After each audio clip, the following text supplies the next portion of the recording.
Assalamualaikum warahmatullahi wabarakatuh. Pada kesempatan ini, saya akan menjelaskan salah satu tema di dalam hukum acara pidana yang memang secara spesifik tidak diungkap dalam buku ajar lainnya, walaupun terdapat norma-norma yang menunjukkan bahwa ternyata setiap komponen dalam sistem peradilan pidana itu memiliki fungsi yang saling berhubungan. Saya menyebutnya sebagai hubungan fungsional. Dari beberapa norma hukum yang terdapat dalam kitab itu justru menunjukkan bahwa penting untuk mempelajari sistem peradilan pidana sebagai suatu kajian di dalam memahami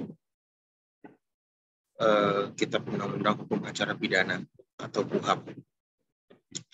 Oleh karena mengacu kepada asas diferensiasi fungsional, masing-masing institusi akan menerbitkan, menciptakan, membuat suatu peraturan yang bersifat teknis mengenai hubungan fungsional antar setiap komponen. Disadari atau tidak disadari, sebenarnya aturan-aturan tersebut justru mengukuhkan kajian sistem peradilan pidana itu sangat berkaitan dengan kajian-kajian dalam hukum acara pidana. Nah, sebagaimana minggu yang lalu saya sampaikan bahwa sistem peradilan pidana itu sendiri, ya, secara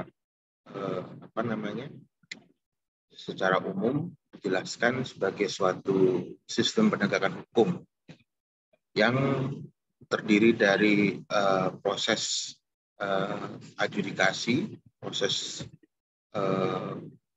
penghukuman di lapas yang melibatkan upaya paksa penangkapan, ya, penuntutan, dan upaya mengontrol dari orang-orang yang sudah ditentukan sebagai atau orang-orang yang sudah dijatuhi hukuman.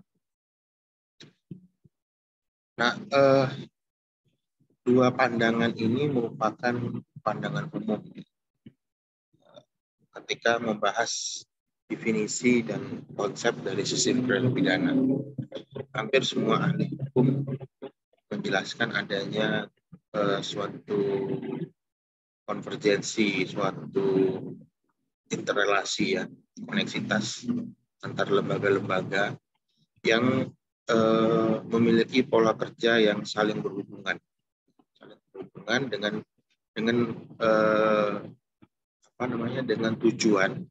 tujuannya ditentukan secara bersama-sama, yaitu penegakan hukum.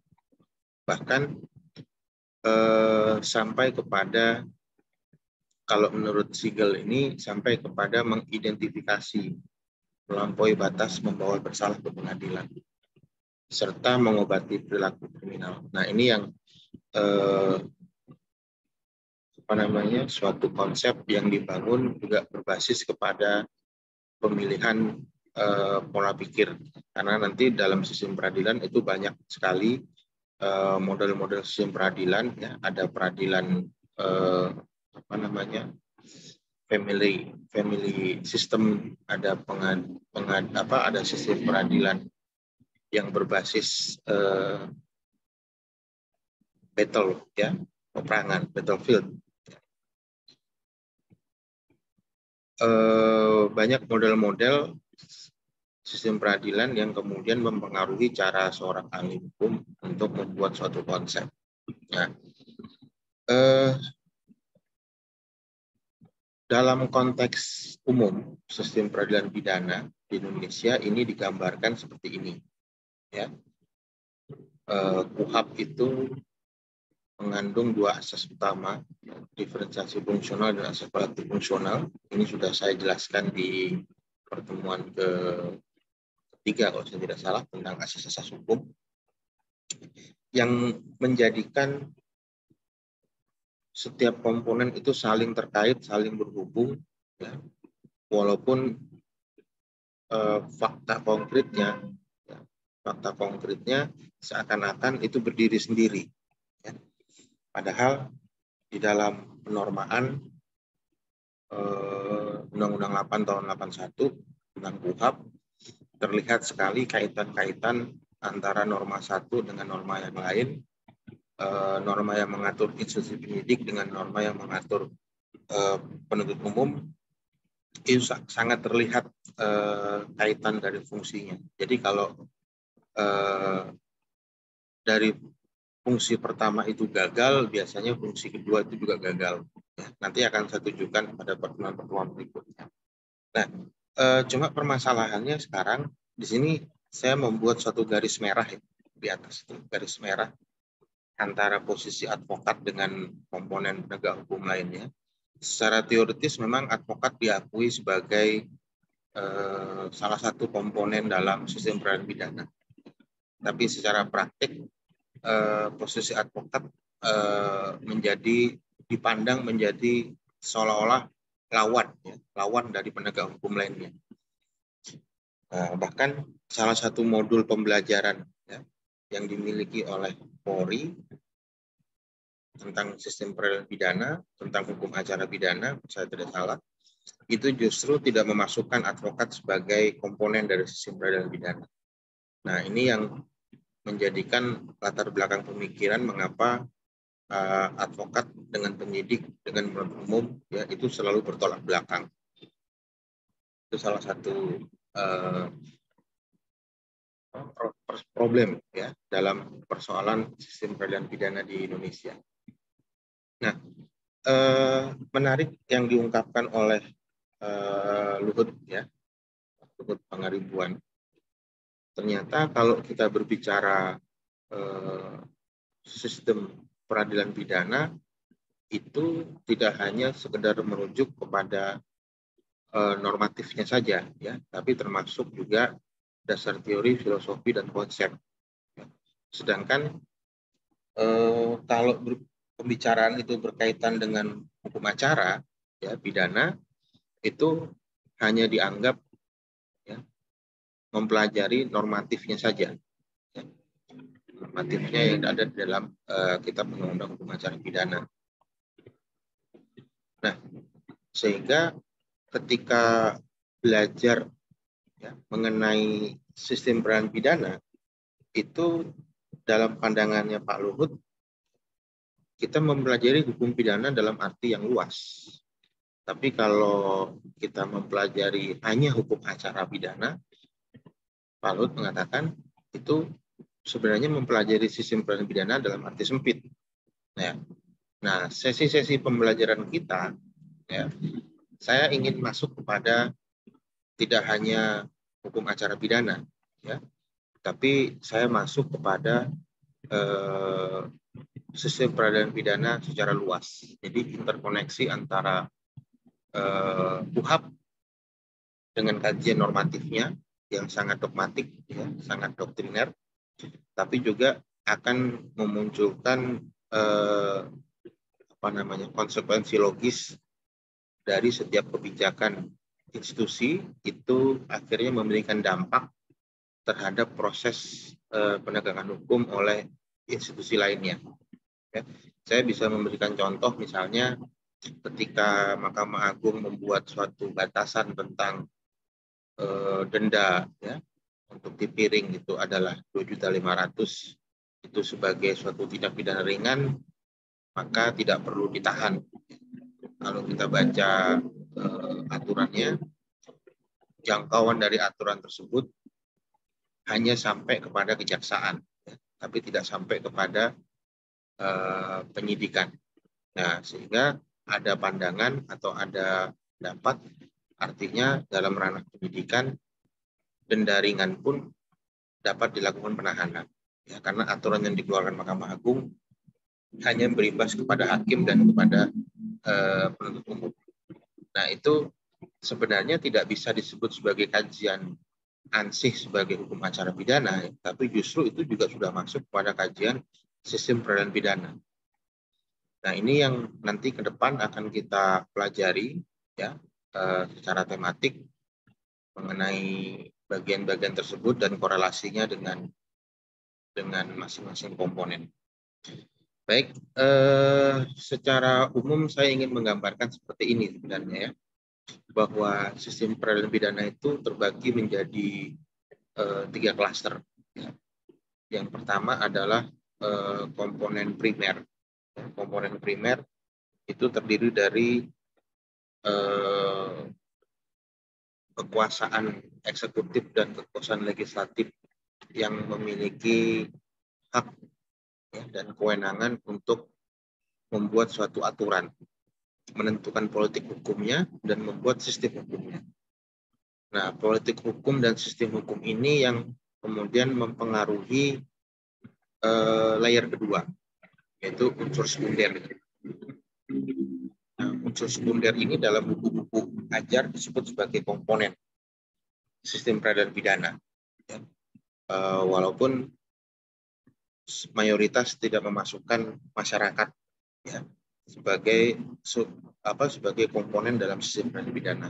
Tapi saya melalui kajian dalam buku ini, saya menyatakan bahwa masyarakat perlu dimasukkan dalam sistem peradilan pidana karena masyarakat dalam konteks ini adalah masyarakat yang terkait dengan peradilan ya. Jadi bisa jadi saksi, terlapor, korban, ya, terdakwa, tersangka, ya, terpidana, itu kan bagian dari masyarakat.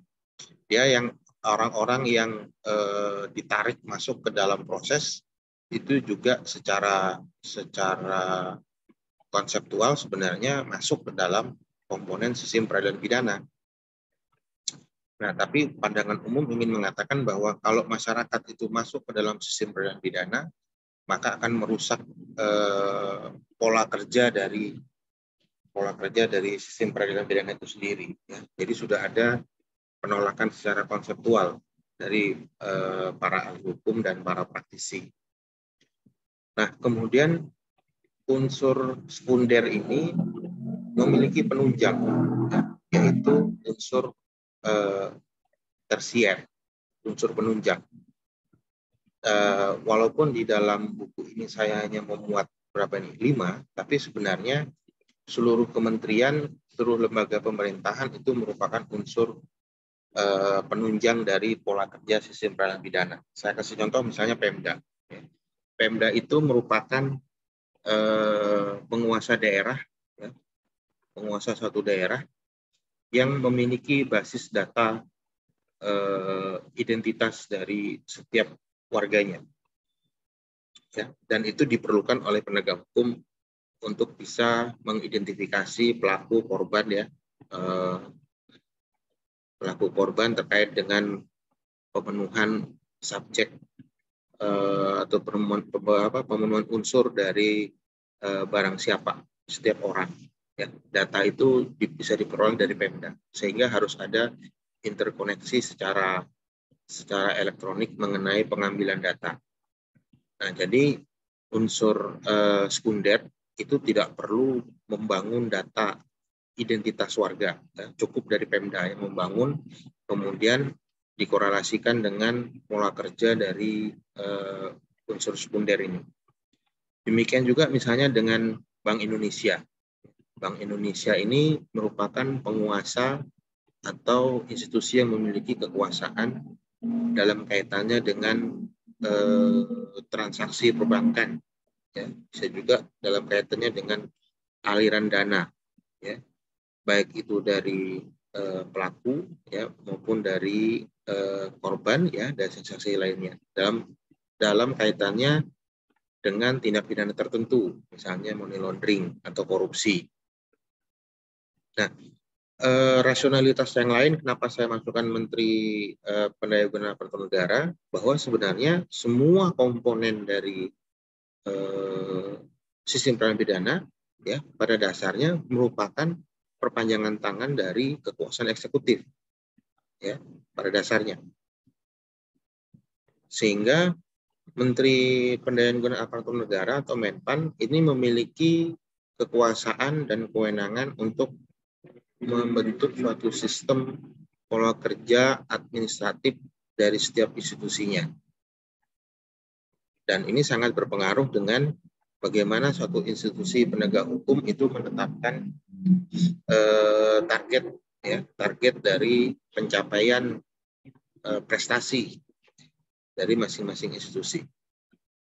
Nah, demikian juga dengan Menteri Hukum dan HAM, ya, walaupun Menteri Hukum dan HAM ini merupakan